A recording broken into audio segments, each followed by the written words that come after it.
Santhosh K നായർക്ക് എൻ്റെ കണ്ണുനീരിൽ കുതിർന്ന പ്രണാമം. 2 ഇണക്കിളികളായിരുന്നു നമ്മുടെ സന്തോഷിൻ്റെ ഭാര്യയും. അതിൽ നിന്നൊരു ഇണക്കിളിയെ ദൈവം തിരിച്ചു വിളിച്ചു. 1972 മുതൽ 2014 വരെ സന്തോഷ് സിനിമാ ലോകത്ത് വളരെ സജീവമായിരുന്നു.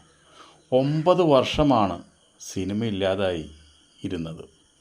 അതിനുശേഷമാണ് 2026 മോഹിനിയാട്ടം എന്ന് പറഞ്ഞ ഹിറ്റ് പടം, അതിൽ നല്ല റോള്, അടിപൊളി റോളും കൂടിയായിട്ട് മൂപ്പര് തിരിച്ചു വന്നത്.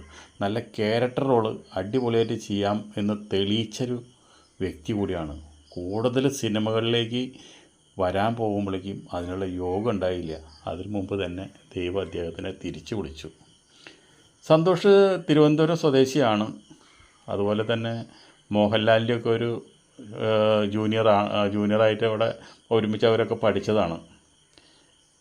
സന്തോഷിൻ്റെ മകളൊരു ഡോക്ടറാണ്. മകളെ ഡോക്ടറാക്കണമെന്ന് വലിയ ആഗ്രഹമായിരുന്നു. ആ ആഗ്രഹം മൂപ്പര് സാധിച്ചു. 2 മാസം മുമ്പാണ് മകളുടെ കല്യാണം കഴിഞ്ഞത്. ഭർത്താവും ഡോക്ടറാണ്. അതുപോലെ തന്നെ ഭാര്യ റിട്ടയർഡായി, സ്കൂൾ അധ്യാപികയായിരുന്നു. അപ്പോൾ നാട്ടുകാർക്കാന്ന് വെച്ചിട്ടുണ്ടെങ്കിൽ സന്തോഷിനെ കുറിച്ച് ഗംഭീര അഭിപ്രായമാണ്. കാരണം ഒരു ശല്യമില്ല, നാട്ടുകാർക്ക് ഒരു ബുദ്ധിമുട്ടുമില്ല. ആളവിടെ ഉണ്ടെന്ന് തന്നെ ആരും അറിയില്ല, പുറത്തേക്ക് പോലും ഇറങ്ങില്ല. കാറിൽ വല്ല ഷൂട്ടിങ്ങിന് പോണു വരുന്നു, അത്ര മാത്രമാണ്. അതുപോലെ തന്നെ അത്രയും വേണ്ടപ്പെട്ടവനാണ് സന്തോഷ് അവിടെ. പക്ഷെ നമ്മളവിടെ ചെന്നപ്പോൾ സിനിമാക്കാരുടെ വല്ലാത്തൊരു പോരായ്മ നമ്മൾ കണ്ടു. ആകെ 4-5 പേര് മാത്രമാണ് സന്തോഷിനെ കാണാൻ വന്നുള്ളൂ. അതിൽ വലിയൊരു സങ്കടമുണ്ട്. പിന്നെ അവിടെ കാർ ആക്സിഡൻറ്റ് നടന്നപ്പോൾ നാട്ടുകാരാണ് വെട്ടിപ്പൊളിച്ച് സന്തോഷിനെ പുറത്തെടുത്തത്. അവർക്കറിയില്ലായിരുന്നു ഇതൊരു സിനിമാ നടനാണ്, ഭാര്യയാണെന്നുള്ളത്. വെട്ടിപ്പൊളിച്ച് പുറത്തെടുത്തപ്പോൾ സന്തോഷിനെ മനസ്സിലായി, ഭാര്യനെ എപ്പോഴും മനസ്സിലായില്ല. അങ്ങനെ ഹോസ്പിറ്റലിൽ കൊണ്ടുപോയി മരിച്ചേനില്ല. ശരിക്കും പറഞ്ഞാൽ ചികിത്സയിൽ രക്ഷപ്പെട്ടു പോരേണ്ട ആളാണ് സന്തോഷ്. പക്ഷേ കഷ്ടകാലം ആ നേരത്ത് മൂപ്പർക്ക് അറ്റാക്ക് വന്നതോടുകൂടിയിട്ട്, അല്ലാണ്ട് ആക്സിഡൻറ്റിൽ മാത്രമല്ല മരിച്ചത്. എന്തോ ഉറങ്ങിപ്പോയതാണ് ശരിക്ക് ആ വണ്ടിയും ഇടിക്കാനായിട്ട് കാരണം. മൂപ്പര് നല്ല എക്സ്പേർട്ട് ഡ്രൈവറാണ്. എന്തായാലും അതൊരു നിമിത്തമാണ്. ഇപ്പോൾ സന്തോഷ് പറഞ്ഞ പോലെ ഈ മരണസമയത്ത് വീട്ടിൽ ഫാൻ പൊട്ടി തലയിൽ വീണാലും ആൾ മരിക്കും. അത് സമയമായി. അവിടെ ചെന്നപ്പോൾ കണ്ട ഒരു കാഴ്ചയുണ്ട്. അവിടുത്തെ മൂപ്പര പണിക്കാരൻ്റെ ആ ഭാര്യയ്ക്കും മകൾക്കുള്ള അതേ സങ്കടം തന്നെയാണ് ആ പണിക്കാരന്. അപ്പോൾ എത്ര ഇഷ്ടമാണെന്ന് നോക്കിയ സന്തോഷിന്. അദ്ദേഹം അവിടെ കിടന്ന് കരഞ്ഞ് വിളിക്കുക ചെയ്യുന്നു, പാവം. അത് കാണുമ്പോൾ സങ്കടം തോന്നും. സിദ്ദിഖൊക്കെ അത് കണ്ടിട്ട് ആകെ ഞെട്ടിപ്പോയി. അവിടെ അദ്ദേഹത്തിൻ്റെ സങ്കടം കണ്ടിട്ട് കിടന്ന് ഉരുള ചെയ്യുന്ന അദ്ദേഹം. അപ്പോൾ നമുക്കിതൊക്കെ പറയാമെന്ന് വെച്ചിട്ടുണ്ടെങ്കിൽ ശരിക്കും പറഞ്ഞു കഴിഞ്ഞാൽ ഇതിനൊരു മറുവശമുണ്ട്. നമ്മൾ ആർക്കും ആരുടെ ജീവനും പിടിച്ചു നിൽക്കാൻ കഴിയില്ല. അതിന് നമ്മളൊരു ഉദാഹരണമായിട്ടൊരു കഥ പറയാം. ഇവർ 2 ഇണക്കിളികളായിരുന്നു, 2 ഇണക്കിളി തത്തകളായിരുന്നു. ഇനി ആ ഒരു ഭാര്യയ്ക്ക് എത്ര കാലം കഴിഞ്ഞാലും സന്തോഷിനെ ആ വിട്ടുപിരിയുന്ന ഒരു വിഷമം തീരില്ല. ഇനിയിപ്പോൾ ആ മകളാണ് ആ കുടുംബം നോക്കേണ്ടത്. നമ്മൾ പറയാമെന്ന് പറഞ്ഞാൽ എന്താണെന്ന് വെച്ചിട്ടുണ്ടെങ്കിൽ, നമ്മുടെയൊക്കെ ജീവൻ ഇരിക്കുന്നത് നമ്മുടെയൊക്കെ വിശ്വാസത്തിൽ നമ്മുടെ കാലൻ വന്ന് നമ്മൾ കൊണ്ടുപോകുന്നു. സമയമാകുമ്പോൾ ദൈവം പറഞ്ഞയക്കുന്ന ആളാണ് കാലൻ വന്ന് കൊണ്ടുപോകുന്നു എന്ന് പറയും. ഒരു കഥ പറയാം, നേരെയുള്ളവർ കേൾക്കുക. ഒരു തത്ത, ആ തത്ത നേരം വെളുത്ത് ഇത്തരം ശബ്ദം കണ്ട നേരം വെളുത്ത് കൂട്ടിൽ നിന്ന് പുറത്തിറങ്ങിയപ്പോൾ അവിടെ കാലൻ നിൽക്കണം. കാലൻ തത്തേനെ നോക്കി ഭയങ്കര ചെറി. തത്തയ്ക്ക് മനസ്സിലായി നമ്മുടെ ജീവിതം അവസാനിക്കാൻ പോകണം, കാലൻ്റെ ജീവിതം എടുക്കുകയാണെന്ന് പറഞ്ഞതോടുകൂടി തത്ത ആകെ വിഷമിച്ച് അവിടെ നിന്ന് പറന്നുപോയി. കാലൻ ഗംഭീരമായിട്ട് ചിറിച്ചു. അപ്പോൾ ഗരുഡരാജാവിൻ്റെ അടുത്ത് പോയിട്ട് തത്ത പറഞ്ഞു, എന്നെ നോക്കി കാലൻ ചിരിച്ചു, എൻ്റെ സമയമായി, എന്നെ ഒന്ന് രക്ഷിക്കാൻ പറ്റുമോ?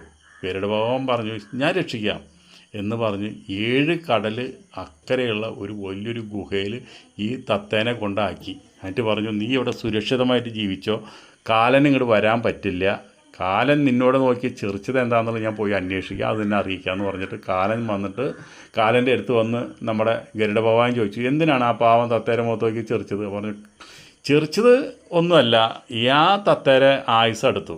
പക്ഷെ ആ ആയുസ് എടുക്കേണ്ട സ്ഥലം ഇവിടുന്ന് 7 കടൽ കടന്ന് അവിടെ ഒരു ഗുഹയിൽ വെച്ചിട്ടാണ് അതിൻ്റെ ജീവൻ എടുക്കേണ്ടത്.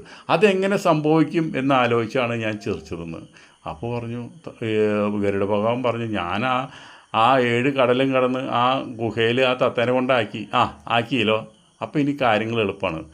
വളരെ കാലങ്ങളായിട്ട് അവിടെ ഒരു പൂച്ച താമസിക്കുന്നുണ്ട്. എന്തായാലും ഇപ്പോൾ ഈ സമയത്ത് ആ പൂച്ച ആ തത്തയുടെ ജീവനെടുത്തിരിക്കുന്നു. അപ്പോൾ എന്താണ്, നമ്മൾ എവിടെ കിടന്ന് എവിടെ ഒളിച്ചാലും എവിടെ വീട്ടിൽ തന്നെ ഇരുന്നാലും നമ്മുടെ സമയം അടുത്ത് കഴിഞ്ഞാൽ നമ്മളെ കാലൻ വന്ന് കൊണ്ടുപോകും. അതിൽ യാതൊരു തർക്കവുമില്ല. ഇന്നിപ്പോൾ ഇവിടെ ഓരോരുത്തരൊക്കെ ജീവിതം കാണുമ്പോൾ, അവർ അഹങ്കാരം കാണുമ്പോൾ, തലക്കനം കാണുമ്പോൾ, അവരൊക്കെ കുശുമ്പ് കാണുമ്പോൾ നമ്മൾ വിചാരിക്കും ഇവർക്കൊന്നും മരണമില്ലേ, ഇവരെന്താ ഇങ്ങനെ ഒരു സഹജീവികളോട് ഒരു സ്നേഹമില്ലാത്ത. ഇവിടെ തന്നെ നോക്ക്, സന്തോഷം മരിച്ചു, വളരെ കുറച്ച് നടന്മാർ മാത്രമേ വന്നുള്ളൂ. അദ്ദേഹം സിനിമയിൽ നിറഞ്ഞു നിന്ന ആളാണ്. എത്രയോ ആൾക്കാർക്ക് ഒഴിവെടുത്ത് വരാൻ കാണാനായിട്ട്. അവിടെ ചെന്നപ്പോൾ വളരെയധികം നാട്ടുകാരും വളരെ കുറവ്, സിനിമക്കാരും വളരെ കുറവ്. എല്ലാം കൊണ്ടും നമുക്ക് അവിടെ വരുമ്പോൾ ഒരുപാട് സങ്കടം തോന്നി. കാരണം എന്താ വെച്ചിട്ടുണ്ടെങ്കിൽ ഒരു കാലത്ത് സന്തോഷം എന്ന് പറഞ്ഞ വില്ലൻ നായകനായിട്ട് അഭിനയിച്ചിട്ടുണ്ട്, വില്ലനായിട്ട് അഭിനയിച്ചിട്ടുണ്ട്. മോഹൻലാലിൻ്റെ സ്വന്തം കൂട്ടുകാരനാണ്. അങ്ങനെ പല സിനിമാക്കാരുടെ പല ബന്ധങ്ങളുള്ളൊരു പാവം മനുഷ്യനാണ് അദ്ദേഹം. വില്ലനായാലും അദ്ദേഹത്തിൻ്റെ മനസ്സെന്ന് പറഞ്ഞു കഴിഞ്ഞാൽ കൊച്ചു കുട്ടികളെ പോലെയാണ്. അതവിടെ ചെല്ലുമ്പോൾ നമുക്ക് മനസ്സിലാവും. ആ നാട്ടുകാരോട് ചോദിക്കുമ്പോൾ നമുക്ക് മനസ്സിലാവും അത് അത്രയും ഒരു പാവമാണ് അദ്ദേഹം. അദ്ദേഹത്തിനെ കാണാനോ അദ്ദേഹത്തിനെ ഒന്ന് അവസാനമായിട്ടൊന്ന് കാണാനുള്ള ഒരാഗ്രഹം പല സിനിമക്കാരും ഒഴിവാക്കി. അതിൽ നമുക്ക് ഒരുപാട് വിഷമമുണ്ട്. നമ്മുടെ അമ്മേനെ പ്രതിനിധീകരിച്ച് കുക്ക് പരമേശ്വരൻ വന്നിട്ടുണ്ടായിരുന്നു. കുക്ക് പരമേശ്വരൻ റീത്ത് വെച്ചു. അതുപോലെ തന്നെ ഭരതനാട്യം ടീമിലെ എല്ലാവരും വന്നിട്ടുണ്ടായിരുന്നു. അവരെല്ലാവരും വളരെയധികം സഹകരിച്ചിട്ടാണ് പോയത്. അതുപോലെ തന്നെ അജു വർഗീസ് വന്ന് കുറേ നേരം സ്പെൻഡ് ചെയ്തിട്ടാണ് പോയത്. ശങ്കറിന് ഒരുപാട് ദുഃഖമായിട്ടാണ് ശങ്കർ വന്നത്. സിദ്ദിഖ് അതുപോലെ തന്നെ ഒരുപാട് ദുഃഖമായിട്ടാണ് വന്നത്. സിദ്ദിഖിൻ്റെയൊക്കെ ആ ഒരു മാനസികാവസ്ഥ നമുക്ക് മനസ്സിലാവും വരുമ്പോഴും ആ കാണുമ്പോഴൊക്കെ. ഒരു ചേട്ടൻ അല്ലെങ്കിൽ ഒരു അനിയൻ നഷ്ടപ്പെട്ട, ഒരു കുടുംബത്തിലൊരാൾ നഷ്ടപ്പെട്ട വിഷമത്തിലാണ് വന്നവരൊക്കെ നമ്മൾ കണ്ടത്. അപ്പോൾ ഇത്രയ്ക്കൊക്കെ ഉള്ളോ നമ്മുടെയൊക്കെ ഒരു വെള്ളത്തിലെ കുമിള പോലെയാണ് നമ്മുടെയൊക്കെ ജീവിതം. ആ കുമിളയ്ക്ക് എന്ത് അഹങ്കരിക്കാനുണ്ട്? ഒന്നുമില്ല. ഈയാമ്പാറ്റകൾ ഒരു മഴ പെയ്യുമ്പോൾ അങ്ങോട്ട് പറന്ന് വരും. ആ പറന്ന് വന്നിട്ട് എന്തുണ്ടാവും? ആ വിളക്കിൻ്റെ അവിടെ കിടന്ന് പറന്ന് കുറച്ച് കഴിയുമ്പോൾ നിമിഷ നേരം കൊണ്ട് അവർ അവസാനിച്ച് പോകും.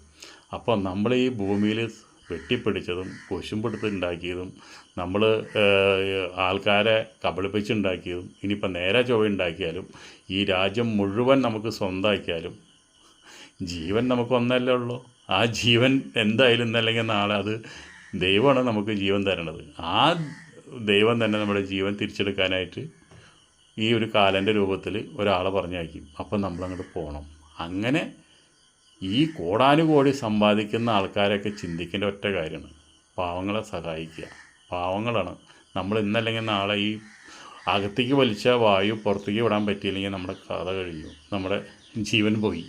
അങ്ങനെ ഒരു അവസരം വരുന്നതിന് മുമ്പ് തന്നെ നമ്മൾ കിട്ടുന്ന പൈസയിൽ ആൾക്കാർക്കൊക്കെ സഹായം ചെയ്യുക, സഹജീവികളോട് സ്നേഹം തോന്നുക.